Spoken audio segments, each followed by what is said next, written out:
Good afternoon. And today we have a pleasure of interviewing two practitioners, which actually have a doctor-patient relationship. Eva, she is she has a degree in culinary science, and she integrative health practitioners with, I would say, focus on nutrition. And Aleena, she is certified personal trainer, which has a very special training in PRI. We interview a lot of practitioners from Postural Restoration Institute, but today we're going to interview two practitioners, and Eva is Aleena patient. Aleena helped Eva to get the better posture and release tension in some of the areas of the body. And thank you. Good afternoon. First of all, good afternoon to my guests. Good afternoon. And thank you very much to my audience. If you have trouble sleeping or sleep next to the snoring partner and you experience pain in your body, this program is going to be for you. And also we're going to talk a lot about nutrition and relationship between nutrition and sleep. And if you're a medical practitioner who, just like us, so passionate about area of sleep and want to find all missing pieces of the puzzle, this program is going to be for you. Let me first introduce my guests properly. We actually met in my office when Aleena brought Eva to adjust a very special appliance, and Eva have it, if you can show it to my audience, called MOOO guard to help Eva with the posture. And then I learned the deep knowledge Eva have about nutrition. I highly recommend you to check her Instagram account with a lot of wonderful recipes, especially the donuts. Yes, and Eva focus on gut health and general health and fixing hormonal or helping people to balance hormonal imbalance with nutrition. This is a great source, especially I would say what I see in my practice for people with diabetes who really struggling and people who cannot sleep because they don't have a proper nutrition and proper balance. So this is it. And Aleena, we knew each other for a long time because I came to Aleena collaborative lecture. I always was interested in the fact how physical therapists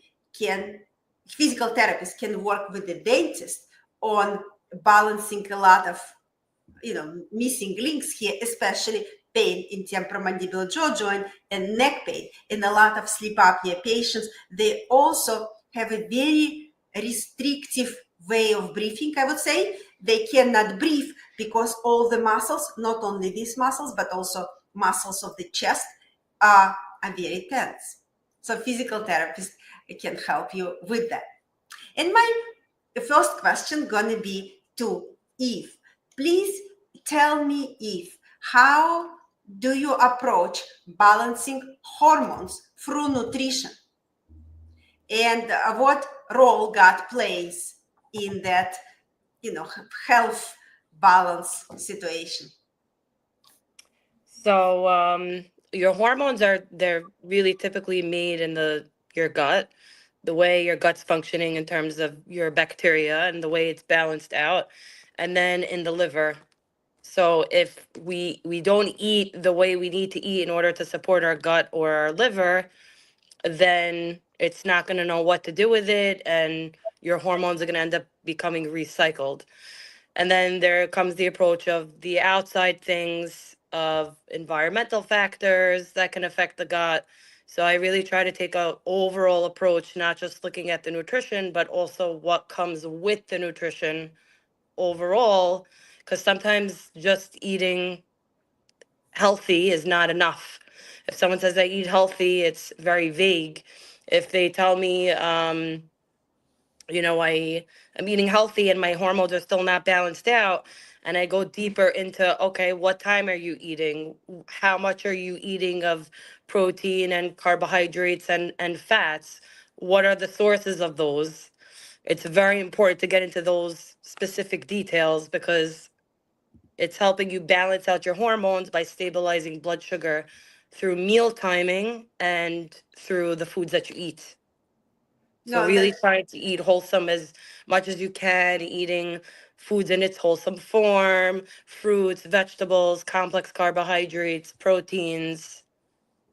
no, Things that's, like I notice in a lot of people in my practice, especially the one who suffer with diabetes or who trying to, address the diabetes in a, nutritional way, they struggling very much with weighting, put exactly on a scale, and measure amount proteins and amount of fat. They find it overwhelming.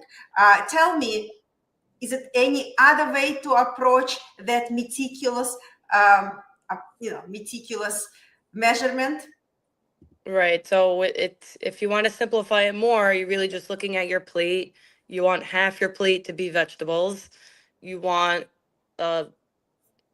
I would say like a quarter of it your carbs, and then your protein to be, the size of like your fist or your hand, which is really pretty much the same size. And then some sort of fat, which is also usually around half the size of your fist. Oh, that's easy practical advice instead of walking around with a scale and trying to figure out and making a photo with your phone. And Yeah. for people, what practical advice you can give for people who trying to overcome emotional overeating, or or people who are very food sensitive? What advice can you give it to that population? All right. So I went through that myself. I was also an emotional eater. I didn't realize until later. Um, you can't fix it unless you go to therapy, like, and a really good therapist. I'm not talking just about go to psychotherapy and, you'll be okay. You have to be very picky with who you go to, and getting down to the bottom line of why your emotions are there. If if you're going through it, then I would say try to separate the food from the emotions. And one way to do that is something that my own therapist gave me, was to bring yourself back down to reality. So when you're in that situation where it's coming up, you can use your five senses to bring you back down and say, what's the smell around me? What do I see? What are the objects around me? That brings you back to center to feel more grounded. And when you feel more grounded, your emotions kind of calm down.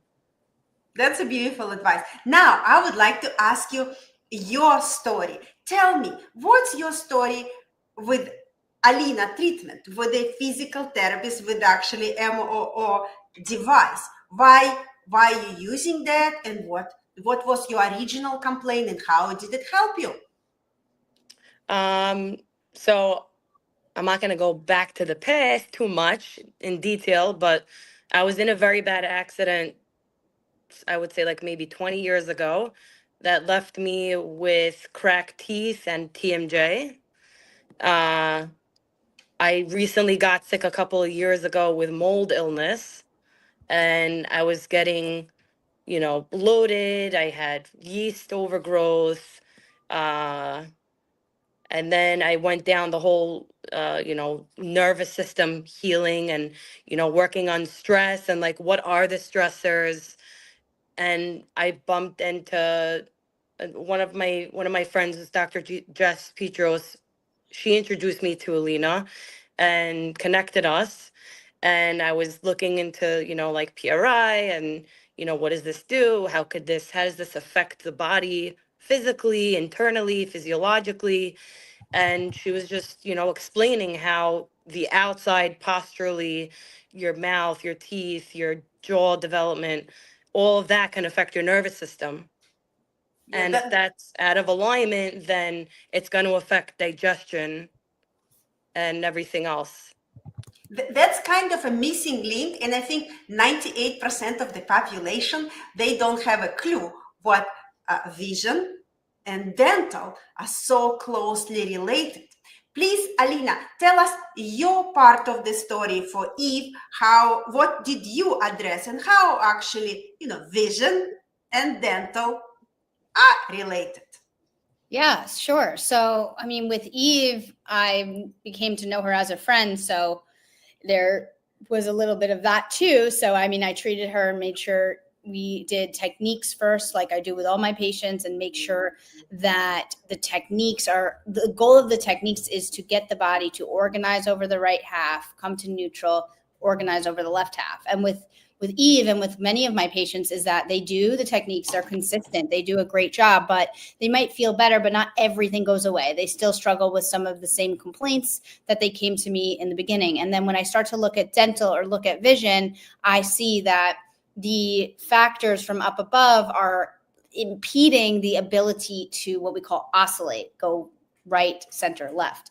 And when we have that inability to flow and have this rhythmic movement, we lock up. And a lot of times people do lock up cranially. And so with Eve, I knew she had already had history of like clenching, grinding, and I knew that she had a different appliance at one time and there was history with teeth there. So I thought it would be a really good decision to get a guard made, which she had made.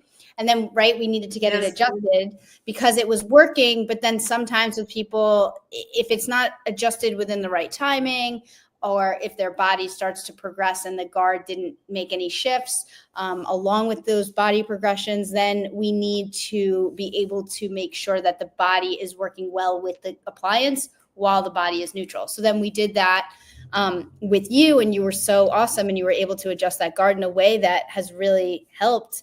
And Eve can talk more about that. And what we see is now with that, once the teeth are in a better position, then the eyes can function and have binocularity a little bit better maybe than they were before. But there's a lot of crossover between eyes and teeth.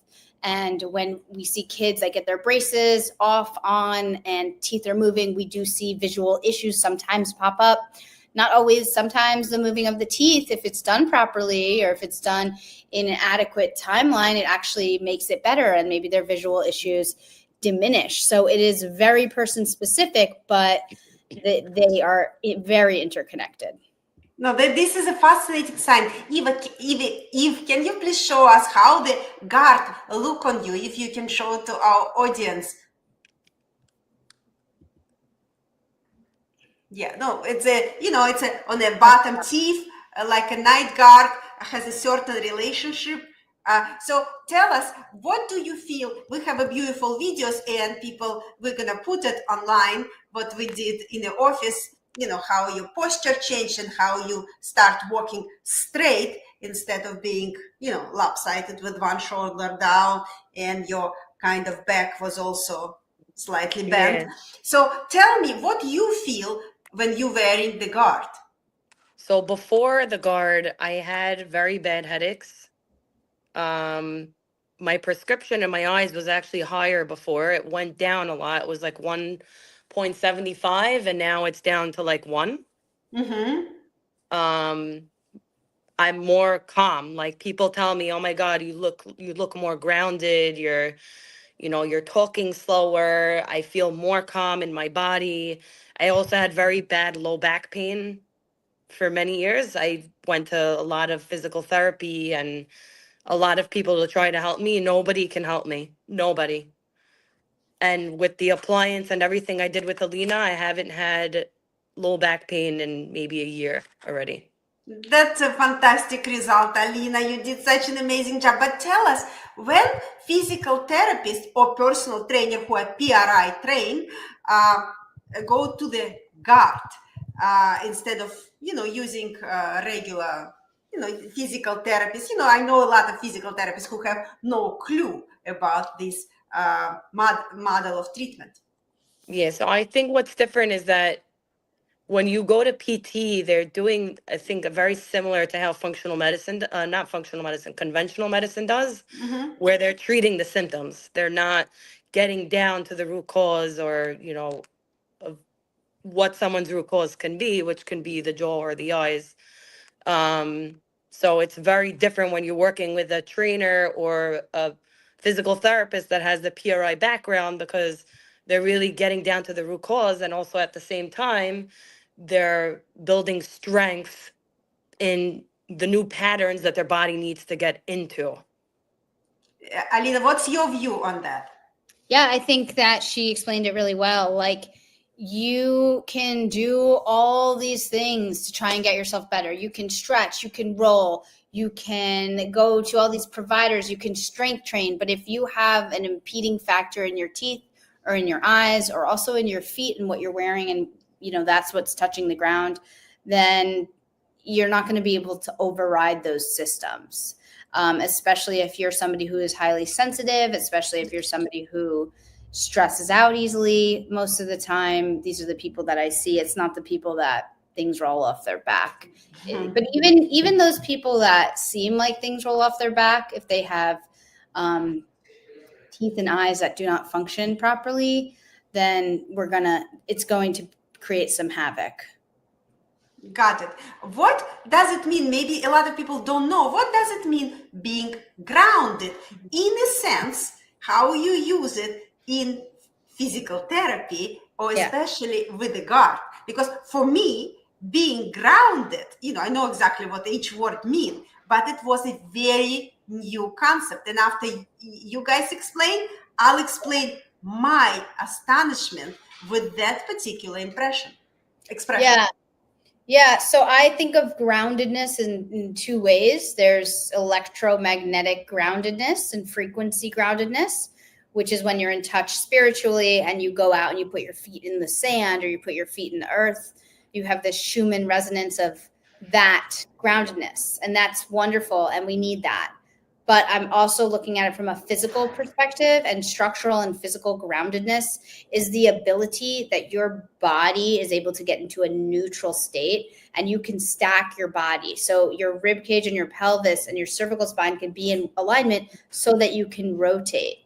Because if we're forward, our rib cage is lifted up, our pelvis is dumped forward, we're now floating up and then we can't properly rotate. So being grounded is about getting your body back in space. And when it comes to dental, this is the floor of our cranium, the same way the feet are the floor of our body. And the feet and the floor of your mouth have to work together.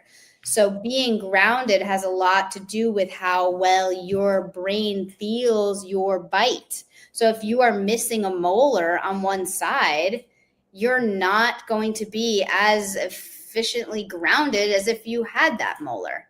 There's just no way, because you don't have another tooth hitting that tooth.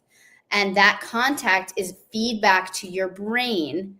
That's like basically saying, if I cut off your right pinky toe, like, can you feel your right pinky toe? No. So your teeth are really important when it comes to being able to be grounded, and eyes are really important too, because if you're binocular vision system, you get 41.4% of the world from one eye and 41.4% of the world from the other eye. And if you're getting 23% from one eye, you're going to be off and your body's going to show it. So that's my goal when I'm doing postural restoration, is to restore how people understand physical groundedness.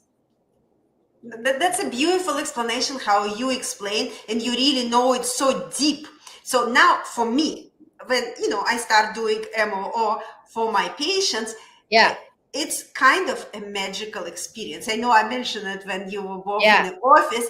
I've been doing dentistry for so long, but when I put that guard and adjust it in a certain way, and patient get up and said, "Now I feel my heels." Yeah. That was like, It's like, wow. I did some manipulation. I know how to adjust guards from dental school, but I did it for different reasons. I never understand the full body connection, and I never check full body that way. Now I do. And Right. then people would walk and they would say, "Oh, I think that's what they say, I used to walk just on my toes, but now I walk full feet." And this guard actually made me realize what it's a miracle. What we are the creatures who, have a huge height and have this, small space of feet. So Right. this whole, like a musical system, I would say, so finely tuned, or it have to be finely tuned for us to keep that balance. And we use our teeth to create that balance. That's why when people come to me and said, oh, I grind my teeth, why do I do that? I said, you're looking for balance. Exactly. Emotional or physical. You know, just like you mentioned, you know, good psychologists have to find what is it, physical or emotional, and how to get to the roots of that. So that's a great idea. Thank you very much. And I highly recommend to my audience to visit your Instagram sites and your websites, and we're going to put it underneath the interview and learn about this technique, because it can be life-changing. For somebody who's thinking towards surgery, it can be done with therapeutical methods. And somebody who's thinking about medications, it can be done just with nutrition. And my last question to you, why are you wearing those beautiful glasses today? Aleena, you want to explain? I'll go first. So sure, these are, as you see, like yellow tinted glasses. And what they do is they block the artificial blue light from getting into my eye. These block 95%. My red ones block 100%. And Eve is wearing the same type, probably different brand though. Interested in what those are. But what we don't need artificial blue light in isolation. We need blue light from the sun midday when we get blue light coming from the sun with near infrared light. And we also need it with UVA and UVB light. So those together in combination work to help regulate our circadian rhythm. But I'm staring at my screen. This is blue light in isolation. And I don't need to get excess blue light, because then we have other issues come up where maybe lack of sleep could be a big part of the problem, or long-term issues like cataracts could even be a part of why, you know, excessive blue light can cause a lot of problems, including cataracts, myopia, a lot of different things. So I wear these glasses when I can, when I'm on screens, and I've noticed that it's really helpful for me. Thank you very much. We really appreciate your time, and thank you very much to our audience.